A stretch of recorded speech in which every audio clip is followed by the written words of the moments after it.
Malaysia 2014, the plane that vanished, 11 years without answers. In the early hours of March 8, 2014, the sky above Kuala Lumpur International Airport remained calm. The runway lights gleamed against the tropical darkness as passengers boarded Malaysia Airlines flight MH370 bound for Beijing. 239 people climbed aboard the Boeing 777. Businessmen returning home, families beginning vacations, students with dreams ahead. None of them imagined they were about to become protagonists in modern aviation's greatest enigma. Captain Zaharie Ahmad Shah, an experienced pilot with over 18,000 flight hours, completed pre-flight checks alongside First Officer Farik Abdul Hamid. Everything indicated a routine 6-hour flight over the South China Sea. Luggage was being stowed in the hold, the Rolls-Royce engines purred softly during tests, and cabin crew smiled while guiding the last passengers to their seats. At 1:42 in the morning, the Boeing 777 took off from runway 32R. The wheels lifted from the asphalt, Kuala Lumpur's lights began to fade beneath the wings, and flight MH370 climbed toward its cruising altitude of 35,000 feet. Air traffic controllers watched the luminous dot advance normally on their radar screens. Everything was in order. 4:38 minutes, the flight proceeded without incident. Passengers settled into sleep, some read, others conversed in low voices. The cabin crew prepared the beverage service. The aircraft crossed Malaysian airspace heading toward Vietnamese territory over the Gulf of Thailand.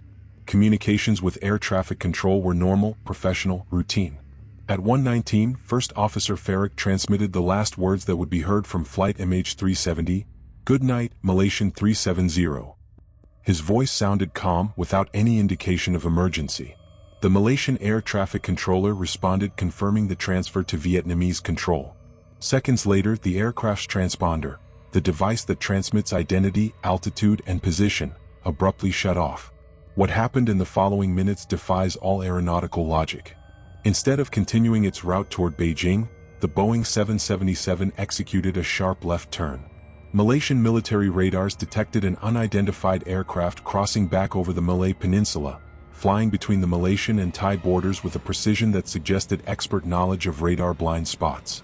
The plane had disappeared from civilian radars, but someone, or something, was deliberately piloting it. While families in Beijing awaited the scheduled arrival at 6:30 in the morning, flight MH370 was heading into the darkness of the Indian Ocean.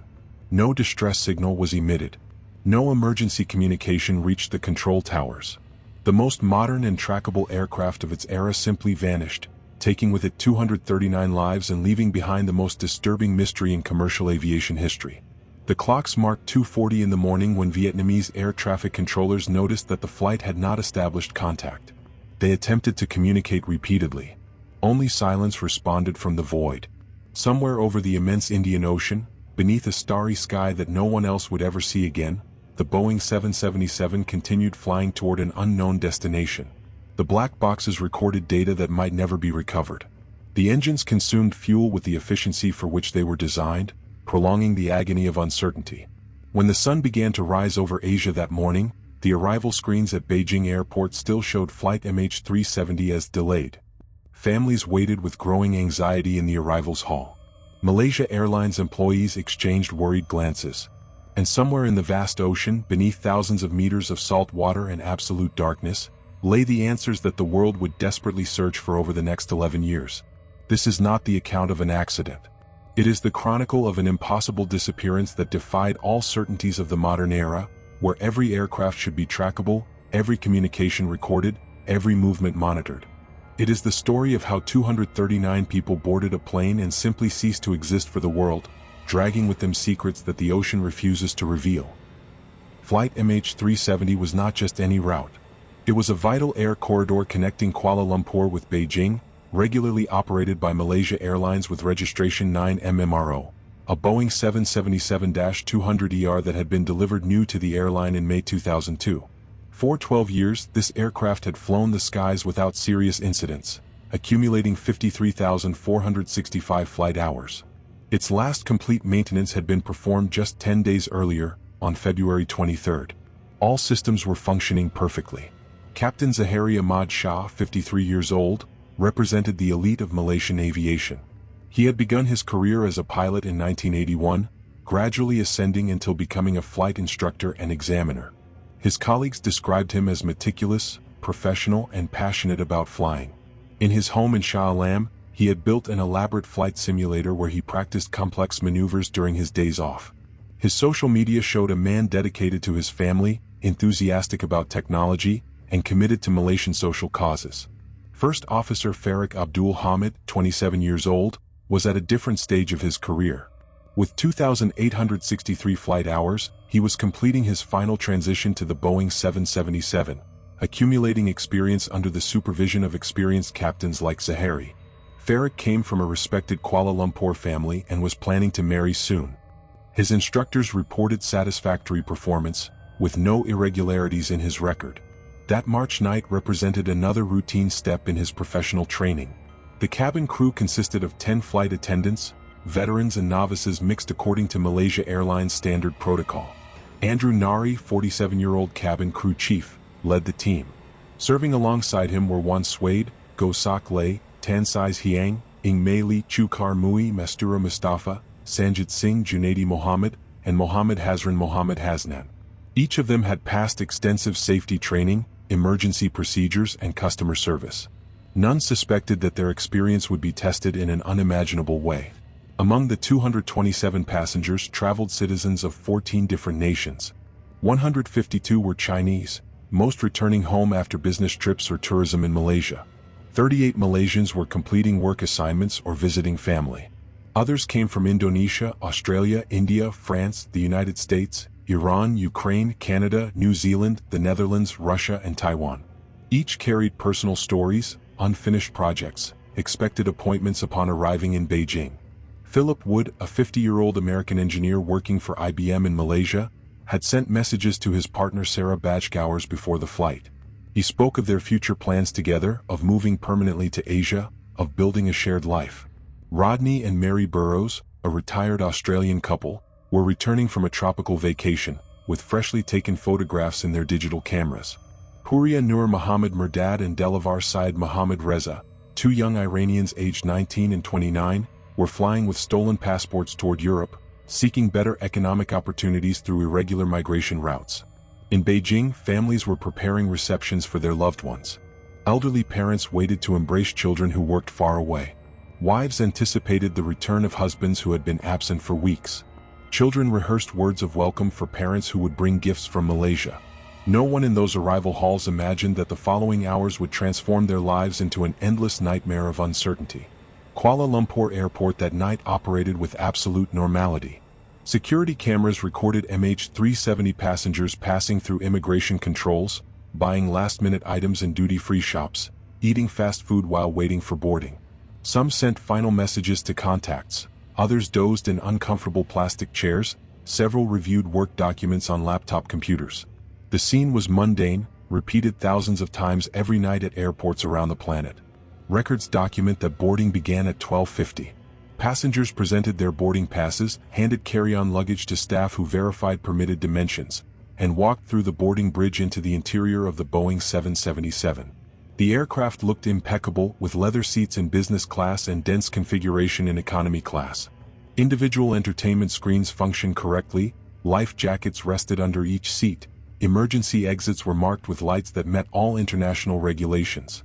At 1:35, Captain Zaharie requested authorization to start engines. The control tower granted permission.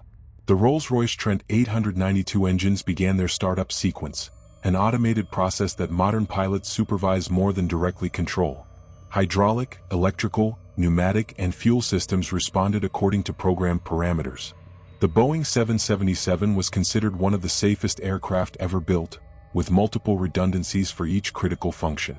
7 minutes later, MH370 received taxiing authorization toward runway 32R. The wheels of the main landing gear, each supporting tons of weight, rolled smoothly over the illuminated concrete. First Officer Farik completed the pre-flight checklist while Zaharie directed the aircraft following the yellow lines painted on the pavement. Ground crew watched from their service vehicles, air traffic controllers monitored the position on their screens, everything functioned like a perfectly synchronized mechanism. When the Boeing reached the runway threshold, Zaharie aligned the nose with the centerline. The engines increased power gradually, pushing the 127 metric tons of metal, fuel, and humanity forward with growing acceleration. At 180 kilometers per hour, Farrick announced rotation speed. Zaharie gently pulled the control stick, and the nose lifted toward the night sky. The main wheels left the ground seconds later. The landing gear retracted with a characteristic mechanical sound. The flaps adjusted for efficient ascent.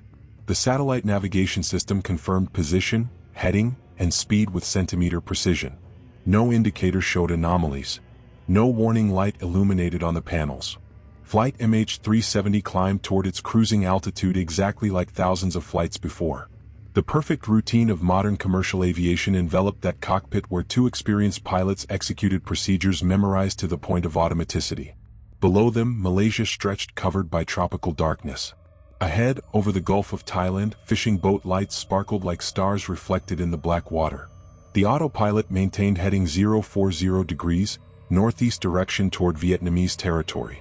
Inside the passenger cabin, the lights had been dimmed to facilitate rest. Some travelers were already sleeping, others adjusted inflatable pillows against the windows, several reviewed movies available on the entertainment system. Nothing in those initial 38 minutes suggested imminent tragedy. The engines functioned within normal parameters. Fuel consumption matched projections. Communications with air traffic control followed standard protocol. It was an absolutely ordinary night flight over a commercial route traveled by millions of passengers annually. Technology was working. Humans were fulfilling their roles. The global aeronautical system was demonstrating once again its extraordinary statistical safety. But in some corner of that perfectly functional aircraft, or in the mind of someone on board, or in some system that engineers considered impossible to fail, something was about to trigger a chain of events that would transform flight MH370 into the most baffling enigma of the modern era. The clocks advanced toward 1:19, when the last calm words would be transmitted, and afterward only silence would remain. At 1:19 in the morning, First Officer Farrick Abdul Hamid established contact with Kuala Lumpur Air Traffic Control. "Good night, Malaysian 370. The tower responded, confirming the transfer of communications to the Vietnamese control center in Ho Chi Minh City. It was the last radio exchange the world would hear from the flight. In official records, those 5 words would be marked as the most analyzed in modern aeronautical history, dissected by linguistic experts searching for indications of stress, fear, or deception. They found none. The voice sounded professional, routine, even bored. 2 minutes later, at 1:21, MH370's transponder stopped transmitting. This electronic device, mandatory on all commercial aircraft, continuously emits a unique code identifying the plane, along with altitude, speed, and position. Its disconnection does not occur accidentally. It requires deliberate action, locating the switch on the control panel, turning it to the OFF position. In normal operations, turning off the transponder is unthinkable, equivalent to intentionally disappearing from air traffic control screens. Vietnamese controllers waited for MH370's luminous dot to appear on their monitors. It never did. What happened in the following minutes remained hidden for days, until Malaysian authorities reviewed classified data from their military radars.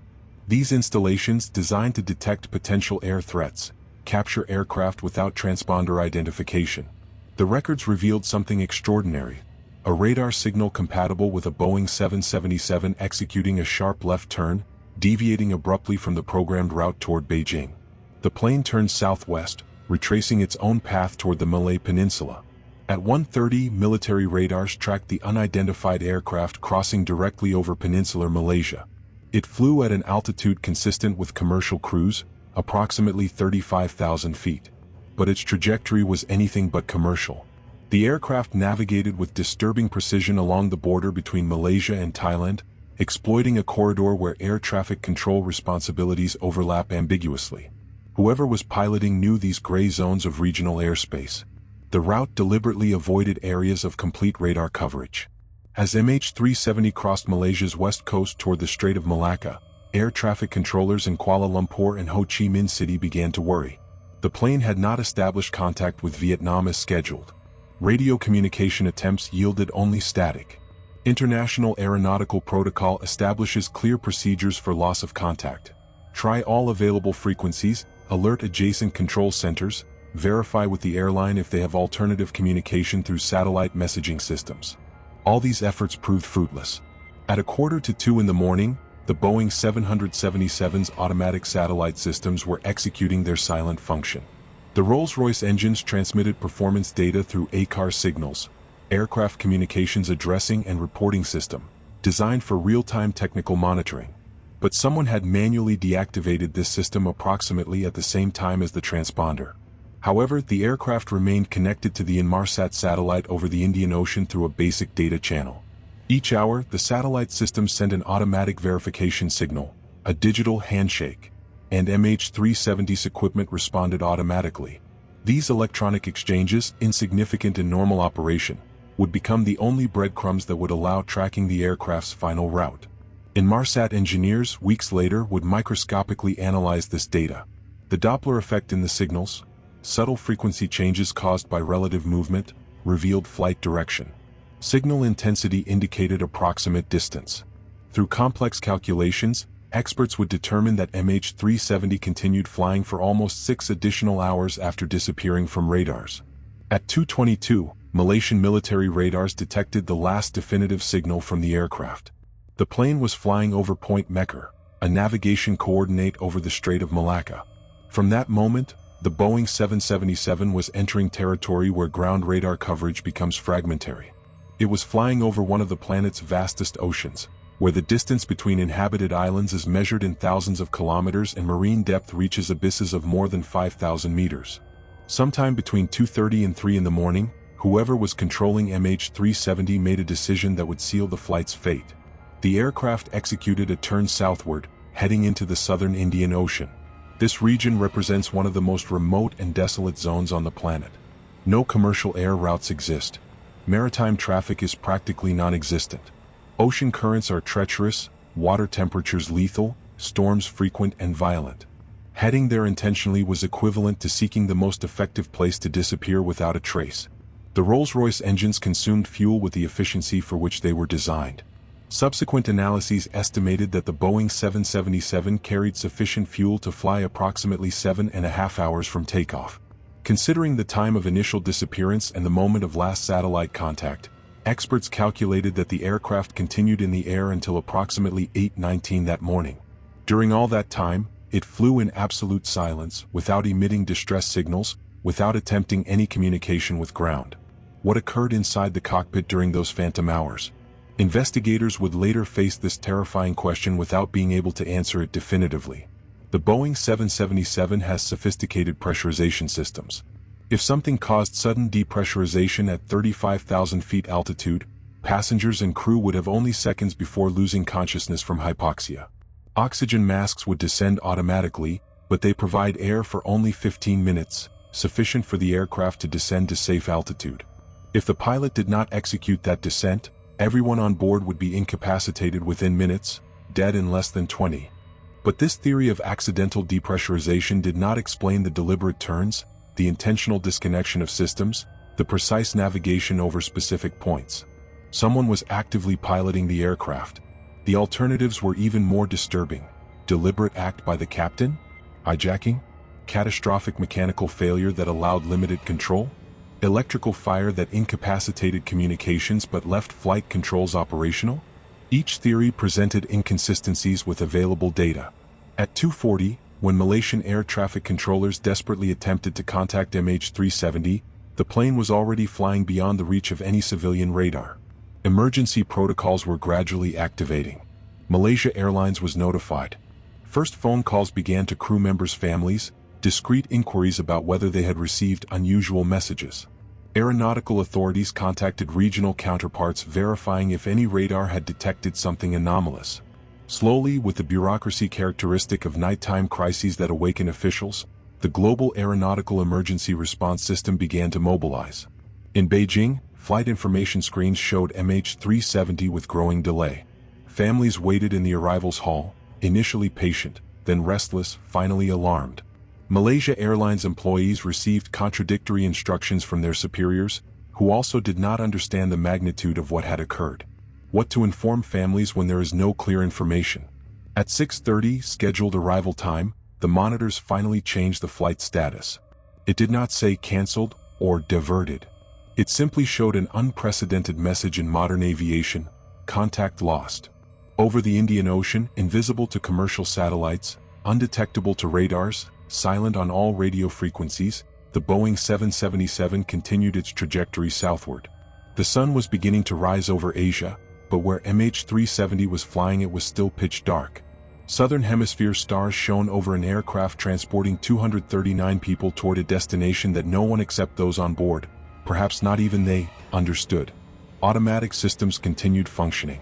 The autopilot maintained heading and altitude. And second after second, kilometer after kilometer, the mystery deepened. At 8:19, Inmarsat satellites registered the last contact with MH370. It was not a communication, but simply the aircraft's system acknowledging the verification signal sent from space. A minute later, nothing. The next satellite contact attempt, automatically programmed for an hour later, received no response. At some point in the vast southern Indian Ocean between Western Australia and Antarctica, flight MH370 had reached the end of its fuel. The engines shut down. The aircraft began its final descent. And 239 lives, along with all the answers they might have provided, sank into the deepest and most inaccessible marine abyss on the planet. The morning of March 8, 2014, dawned over Beijing with clear skies that contrasted brutally with the darkness descending upon families gathered at the Chinese capital's international airport. At 7:24, when it became impossible to maintain the fiction of a simple delay, Malaysia Airlines employees gathered the families in a private room. What followed was recorded in videos taken with mobile phones. Screams of disbelief, emotional collapses, people pounding walls with their fists while demanding answers no one could provide. Flight MH370, they were informed with desperate vagueness, had lost contact with air traffic control. Searches were being conducted. More information would arrive soon. But information did not arrive because no one knew where to search. International aeronautical protocols for locating lost aircraft assume that the last radar contact provides a reasonable initial search area. Rescue teams converge toward that zone, track floating debris, locate black box signals that transmit for 30 days from the seabed. However, MH370 had executed maneuvers that took it thousands of kilometers from where it should have been. While aircraft and ships from multiple nations combed the Gulf of Thailand and the South China Sea, the Boeing 777 lay in the completely opposite direction, beneath the southern Indian Ocean. During the first 4 days, Malaysian authorities did not publicly reveal military radar data showing the aircraft's turn westward. This omission would generate bitter controversies later. While search resources concentrated east of Malaysia, following the programmed route toward Beijing, classified information kept in military files indicated that the plane had flown in the opposite direction. When this revelation finally became public on March 12, international confidence in Malaysian crisis management collapsed. Conspiracy theories began to proliferate exponentially. Global media transformed the disappearance into the year's dominant news event. News channels transmitted continuous 24-hour coverage. Aeronautical experts, security analysts, former military pilots, psychologists specializing in hijacker behavior, oceanographers, satellite engineers, all were interviewed repeatedly, speculating about possible scenarios. Each theory found passionate defenders on the internet. Specialized forums microscopically analyzed every fragment of available information. Some amateur investigators would dedicate entire years of their lives to solving the enigma. The most conventional theories focused on catastrophic failure. Perhaps an electrical fire had incapacitated communications while allowing the autopilot to keep the plane flying. Precedents existed. Helios Flight 522 in 2005 had flown on autopilot for hours with all crew and passengers incapacitated by hypoxia, finally crashing when fuel ran out. But this theory did not explain MH370's intentional turns, the deliberate disconnection of the transponder, the precise navigation over specific points that avoided complete radar coverage. The hijacking hypothesis faced equally serious problems. The 2 Iranian passengers flying with stolen passports were exhaustively investigated. Interpol confirmed they were seeking illegal migration to Europe, with no terrorist links. Their movements prior to the flight, ticket purchases, behavior at the airport, everything was consistent with economic migrants, not coordinated hijackers. No terrorist group claimed responsibility for the disappearance, something unusual since such organizations typically seek maximum publicity for their actions. Psychological analyses of all passengers revealed no profiles compatible with violent extremism. This left the most disturbing possibility: deliberate action by the flight crew. Investigators began to examine the lives of Captain Zaharie and First Officer Farik with forensic intensity. They reviewed bank accounts seeking desperate debts. They analyzed medical histories for terminal illnesses or psychiatric problems. They extensively interviewed family members, friends, colleagues, neighbors. They confiscated personal computers, mobile phones, tablets, any device capable of storing digital information. Zaharie's home flight simulator was dismantled and sent to laboratories specializing in data recovery. Analyses of the simulator revealed disturbing information. Among deleted files, forensic technicians recovered a simulated flight route that corresponded surprisingly with MH370's estimated trajectory. Takeoff from Kuala Lumpur, turned toward the Strait of Malacca, final trajectory toward the southern Indian Ocean until fuel exhaustion. Zaharie had practiced this exact scenario weeks before the actual flight. Malaysian authorities initially downplayed this finding, arguing that experienced pilots routinely simulate various hypothetical scenarios, including extreme emergencies. But the coincidence was statistically extraordinary. However, building a definitive case against Zaharie presented insurmountable obstacles. His motivations remained opaque. He left no suicide note. He manifested no violent intentions. His family life showed tensions, recent separation from his wife, but nothing suggesting suicidal homicidal mass ideation. Politically, he was committed to opposition movements in Malaysia, but his activities were limited to peaceful demonstrations and social media posts. Forensic psychologists debated whether accumulated stress, personal crisis undetected by close persons, and unique opportunity could combine to create conditions for an inexplicable act of violence. First Officer Farrick presented an even less suspicious profile. Young, with an ascending career, sentimentally committed, without documented financial or legal problems. The investigation briefly considered whether he could have been hijacked or coerced by passengers, but no physical evidence supported this hypothesis. Radio communication recordings revealed no signs of stress. The timeline of events suggested that whoever controlled the aircraft possessed expert knowledge of aeronautical systems, knew exactly which switches to manipulate, which routes to follow to minimize detection, how to exploit blind spots of regional airspace. While forensic investigations progressed slowly, the physical search for the aircraft was becoming the most complex and costly rescue operation in aeronautical history. Australia assumed coordination of efforts in the southern Indian Ocean, deploying maritime patrol aircraft equipped with advanced radar, sonar buoys, and underwater signal detection systems. China sent satellites dedicated to photographing the ocean surface, searching for floating debris. Malaysia, Indonesia, Thailand, Vietnam, India, the United States, United Kingdom, France, Japan, South Korea, New Zealand. 26 nations contributed personnel, equipment, or financing. Inmarsat engineers simultaneously worked refining analyses of satellite signals. Through calculations of Doppler effect and transmission times, they established 7 possible arcs, where the aircraft could have been during each hourly satellite contact.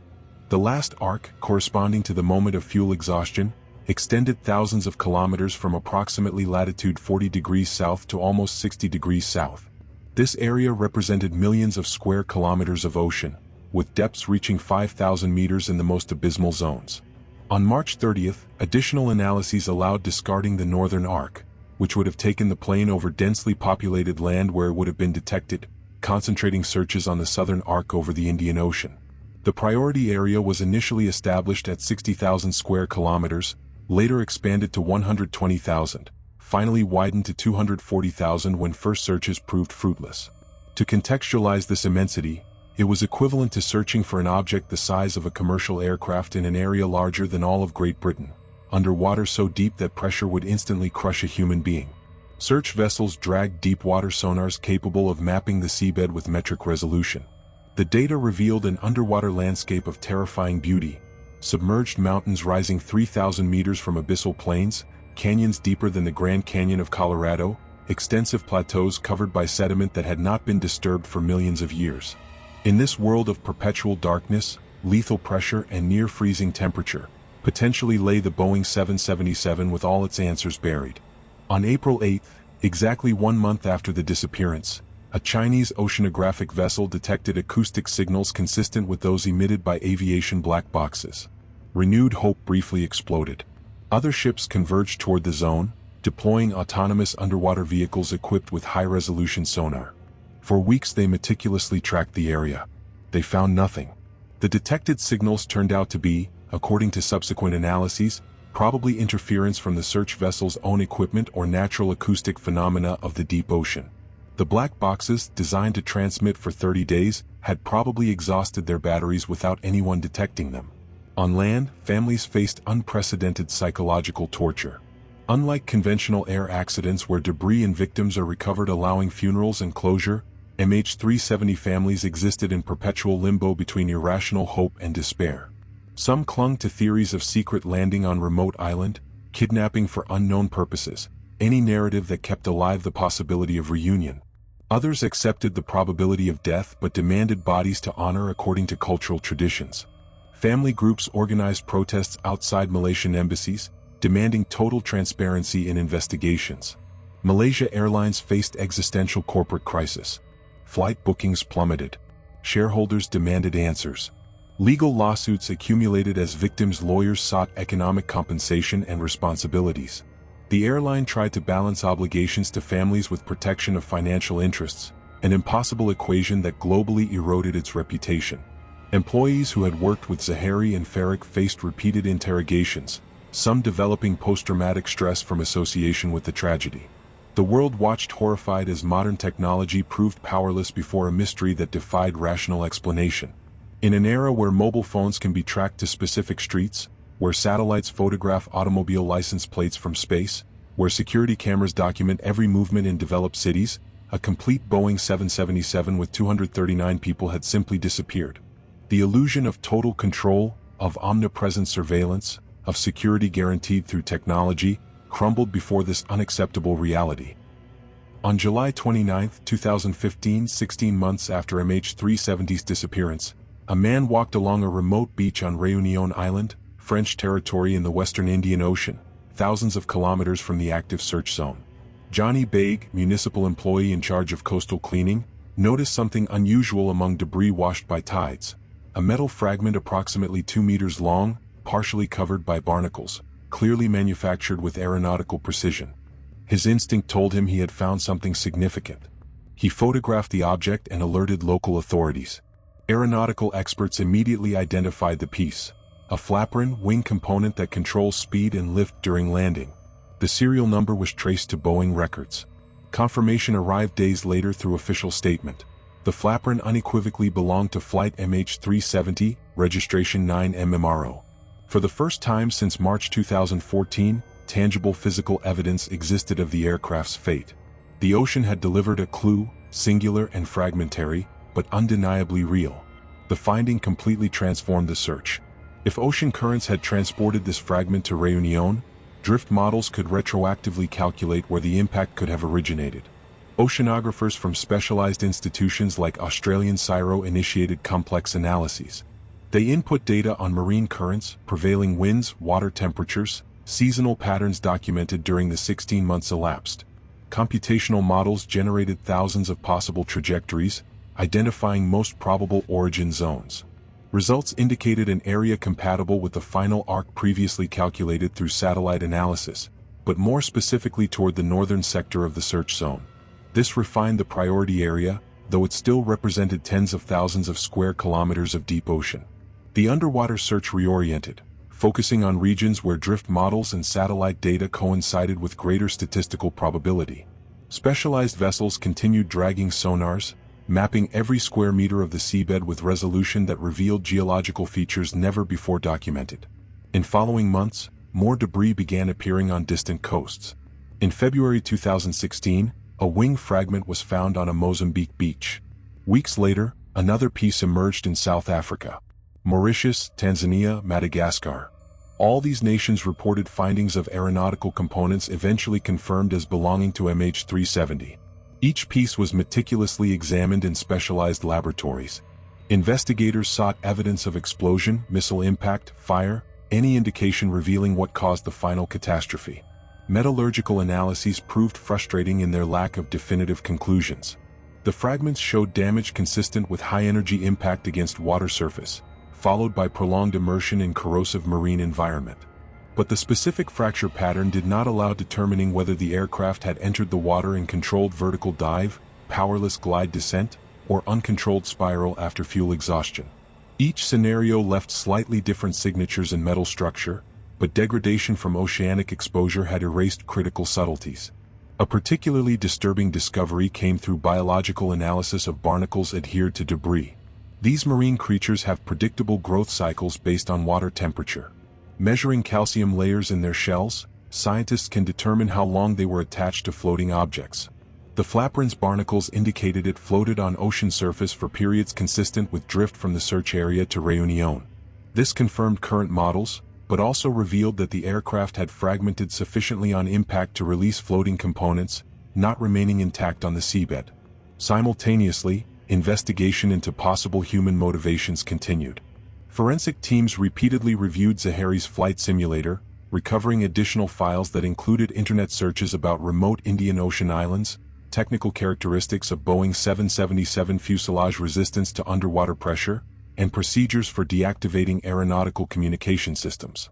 Individually, each search could be justified as professional curiosity of an experienced pilot. Collectively, they painted a disturbing picture of premeditated planning. However, establishing definitive criminal intent required more than suspicious internet navigation patterns. Legal systems demand unequivocal evidence. Testimony from psychologists who never evaluated Zaharie in life proved insufficient. His prior flight history was impeccable.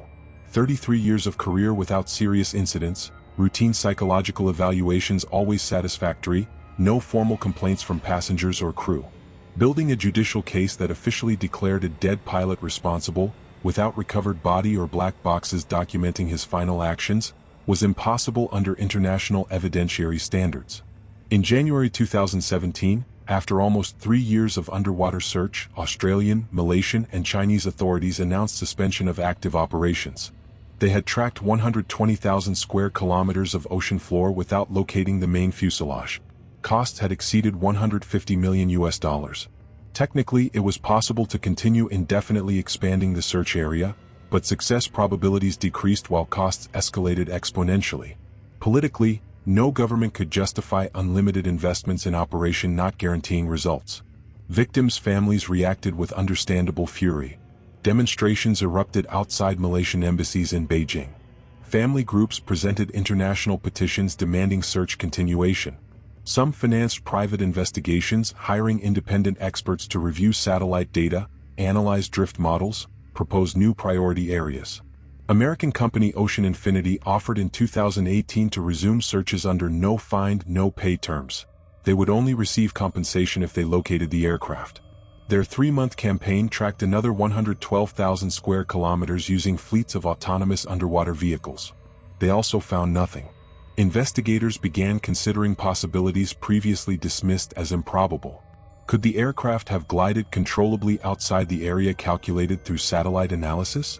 If the pilot maintained control until the end, executing a relatively smooth ditching instead of uncontrolled descent, the fuselage could have sunk more intact, reducing floating debris and displacing the impact point relative to projections based on free fall after fuel exhaustion. This hypothesis geometrically expanded the potential search area, making the task even more daunting. Alternative theories continued proliferating on internet and specialized media. Some proposed the plane had been accidentally shot down during secret military exercises, followed by governmental cover-up. Others speculated about cyber attacks that would have taken remote control of flight systems. More fantastic versions involved extraterrestrial abductions or dimensional portals. Each theory found dedicated adherents who compiled evidence in extensive documents published online. Distinguishing serious analysis from paranoid speculation required scientific literacy that many information consumers lacked. Investigative journalists unearthed inconsistencies in official statements. Leaked documents revealed that Malaysian authorities had initially hidden military radar data, delaying crucial search reorientation. Transcripts of communications between air traffic controllers showed confusion and bureaucratic dilemmas during critical hours following disappearance. Interviews with search personnel revealed tensions among participating nations, disputes over methodologies, competition for potential credit if someone located the aircraft. The internationally publicized cooperation concealed deep frictions at operational levels. In 2018, the Malaysian government finally published the official investigation report, an 822-page document compiling 4 years of technical analyses, witness interviews, psychological evaluations, radar and satellite data, search results. The conclusion was devastatingly unsatisfactory. the investigation has been unable to determine the real cause of MH370's disappearance. The possibility of unlawful interference by third parties cannot be excluded. 4 years, tens of millions of dollars, thousands of hours of investigative work, and the official answer was essentially, we don't know. Families organized memorial ceremonies in absence of bodies to bury. According to Chinese cultural traditions, souls of dead without proper burial remain in limbo, unable to find peace. This belief added spiritual torment to emotional pain. Some families performed symbolic rituals, burning paper offerings beside the ocean, seeking some form of closure in grief that absence of physical evidence made impossible to complete. Specialized psychological support groups worked with family members who developed post-traumatic stress disorders, chronic depression, suicidal ideation derived from unresolved trauma. In October 2020, the investigation team announced they did not recommend new searches without specific credible evidence about location. Translated from bureaucratic language, without more floating debris to refine drift models, or without testimony from witnesses who had seen something that March night of 2014, probabilities of finding the main fuselage were statistically insignificant. MH370 would officially join the category of unresolved aeronautical mysteries, alongside historical cases like Amelia Earhart or Flight 19 of the Bermuda Triangle. Technology had failed. Mathematics had proven insufficient. Forensic science could not overcome the absence of critical physical evidence. And 239 families remained with photographs, personal belongings, and memories of loved ones who had boarded a plane one March night and simply never returned. The ocean guarded its secrets with implacable tenacity, reminding humanity that despite satellites, supercomputers, and advanced technology, vast regions of the planet remain profoundly, terrifyingly unknown. 11 years after that March morning of 2014, Flight MH370 remains as the deepest open wound of modern commercial aviation. Not because of the number of victims, more deadly air tragedies have occurred, but because of the absolute impossibility of understanding what happened. In an era where every digital message leaves permanent trace, where security cameras document millions of daily interactions, where GPS systems track vehicles with metric precision, a complete Boeing 777 vanished as if 21st century technology had never existed.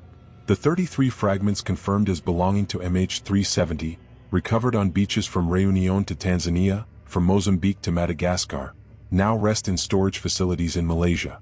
Each piece bears an evidence tag, photographed from multiple angles, analyzed through spectroscopy, radiography, electron microscopy.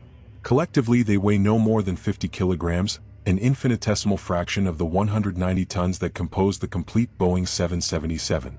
The ocean kept the rest: the main fuselage, the wings, the engines, the seats, the luggage, and the bodies of 239 people who were never recovered. Families continue existing in a psychological limbo that specialized therapists describe as ambiguous grief, loss without definitive confirmation that prevents completing the emotional closure process. Some maintain intact rooms awaiting impossible returns. Others have tried to rebuild fragmented lives, but anniversary dates bring renewed waves of pain. WhatsApp groups connect globally dispersed family members, sharing new theories, citing rumors, frustration with authorities who officially declared the active search closed. In 2023, British aeronautical experts published revised analysis of satellite data using artificial intelligence algorithms unavailable in 2014. Computational models suggested a priority zone slightly displaced relative to previous searches, approximately 1,800 kilometers west of Australia, where ocean depths reach 6,000 meters. They presented findings to Malaysian authorities requesting financing for new search campaign focused there. The response was politely negative. Governmental budgets could not justify millionaire investments based on marginal probabilistic refinements. Ocean Infinity, the American company that had conducted searches in 2018, announced in 2024 willingness to try again under improved no-find, no-pay terms. Their autonomous underwater vehicles had advanced technologically, now capable of operating coordinatedly in swarms of 12 simultaneous units, covering extensive areas with greater speed. Negotiations with the Malaysian government continued into early 2025, but bureaucratic and political obstacles delayed definitive approvals. 11 years later, political will to keep the case alive had significantly eroded. Commercial pilots who fly the same routes as MH370 that night occasionally break professional silence to admit unease.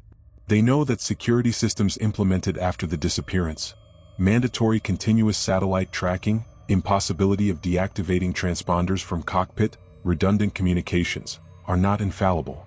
A determined pilot with sufficient technical knowledge could still, theoretically, evade surveillance. The illusion of total control that the aeronautical industry projects to the public is partially reassuring fiction. MH370 demonstrated systemic vulnerabilities that regulators prefer to minimize to avoid passenger panic. Theories about Zaharie's motivations, if he was indeed responsible for intentionally diverting the aircraft, remain speculative. Forensic psychologists who reviewed his history identified risk factors: recent marital separation, emotional involvement with political causes after arrest of Malaysian opposition leader days before the flight, obsessive personality manifested in extreme dedication to flight simulators.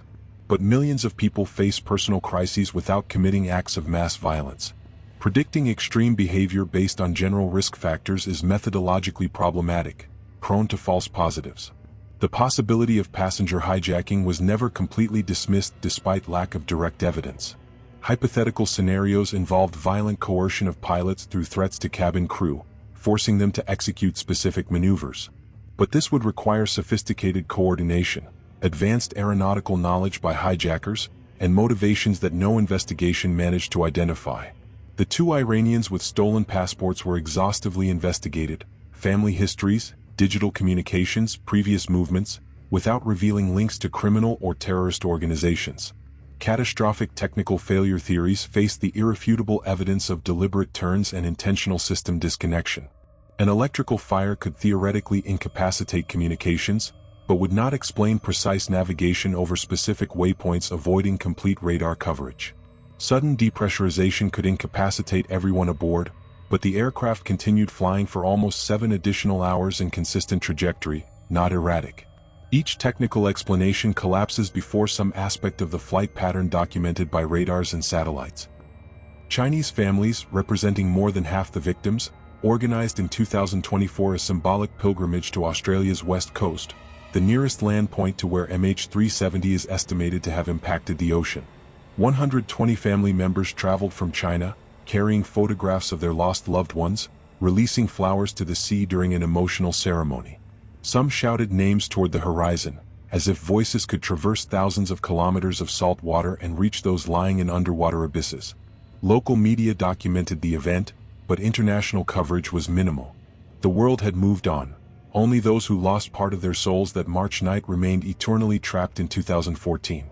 Regulatory changes implemented after MH370 include mandatory real-time satellite tracking for transoceanic flights, data transmission intervals reduced to 15 minutes, black box systems with automatic ejection capability upon detecting imminent impact, and underwater location batteries extended to 90 days instead of 30. These measures increase probabilities of rapid location if similar tragedy occurs. But they do not answer the fundamental question tormenting families: why did it happen? What drove a sequence of events that transformed a routine flight into modern history's most baffling aeronautical enigma? In specialized internet forums, amateur investigators continue dissecting every fragment of available information. They compile minute-by-minute chronologies, analyze weather patterns of that specific night, model hypothetical trajectories based on fuel consumption and Boeing 777 gliding capabilities. Some have literally dedicated thousands of hours to solving the mystery, driven by fascination transcending morbidity to become intellectual obsession. Occasionally they propose novel theories, but without access to classified data that governments retain for national security reasons, their conclusions remain speculative. Books written about MH370 fill complete shelves. Technical analyses, journalistic investigations, family testimonies, even speculative fiction novels based on the case. Documentaries produced by international networks re-examine evidence through dramatizations, expert interviews, computerized animations of possible scenarios. Each production promises new revelations, but inevitably ends in the same unsatisfactory conclusion. Multiple plausible theories, none definitively demonstrable without recovering the main fuselage and its black boxes. The Southern Indian Ocean guards secrets beyond MH370. Its abyssal depths remain less explored than Mars's surface. Pressures that would crush military submarines, perpetual darkness where sunlight never penetrates, temperatures barely above freezing, treacherous currents that constantly displace sediment. These conditions preserve but simultaneously conceal what rests on the seabed. Perhaps the Boeing 777 lies buried under decades of accumulated sediment. Perhaps it fragmented into thousands of pieces dispersed by underwater currents over hundreds of square kilometers. Perhaps it will never be found. Victims' children, who were 10 years old in 2014, are now young adults navigating universities and first jobs with paternal or maternal absences never satisfactorily explained. Some have channeled pain into activism, pressing governments to keep searches alive, demanding total transparency in investigations. Others avoid the topic completely, building identities separate from the trauma defining their families. MH370's psychological wound transmits generationally, affecting not only those who lost loved ones directly but also descendants who will grow without grandparents, uncles, siblings, bearing a legacy of inexplicable loss. In March 2025, the 11th anniversary of the disappearance passed with discreet ceremonies in Kuala Lumpur and Beijing. Government officials deposited floral wreaths, pronounced brief speeches promising victims would never be forgotten. But the media intensity of previous years had disappeared. New tragedies, political crises, global pandemics had captured public attention. MH370 was gradually sliding from urgent news toward historical footnote, an archived case that future investigators might examine as curiosity of an era where commercial aviation reached extraordinary safety levels, but not absolute invulnerability. Will MH370 ever be found? Technological advances in autonomous underwater mapping, search algorithms improved by artificial intelligence, and sustained pressure from families keep alive a remote possibility. But with each passing year, probabilities decrease. Batteries of electronic equipment on the seabed exhausted a decade ago. Organic materials have decomposed. Sediment covers evidence. The ocean is patient, and the depths where the Boeing 777 lies are indifferent to human pain that the surface feels. The 239 people who boarded flight MH370 that March morning had projects, hopes, relationships, futures that extended before them. At some point during the following hours, those futures collapsed into an eternal present beneath thousands of meters of dark water. Their last thoughts, their final fears, their understandings of what was happening, all that remains locked in an underwater tomb that might never be opened.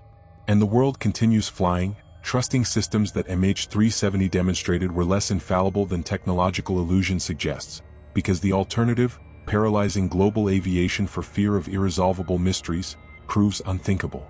The mystery of flight MH370 is not simply about a lost plane. It is about the limits of human knowledge in an era that presumes to know everything. It is about systemic vulnerabilities we prefer to ignore. It is about 239 lives that deserved answers and only received silence. And it is about how, 11 years later, on a clear night when flights routinely cross the same skies that MH370 traversed toward its unknown destination, some pilots look toward the ocean darkness below and wonder, could it happen to me? Could my aircraft simply vanish, dragging all answers toward depths that will never reveal them? The question remains suspended in the air, unanswered, like MH370 itself in those phantom hours over the Indian Ocean. And perhaps that perpetual uncertainty is the true horror. Not death, we all die eventually, but the total absence of understanding, of closure, of meaning. The void where explanations should be. The silence where we expected answers. The darkness of the deep ocean guarding secrets that perhaps humanity will never discover, reminding us that despite all our technology, vast regions of this planet remain profoundly, absolutely, terrifyingly unknown.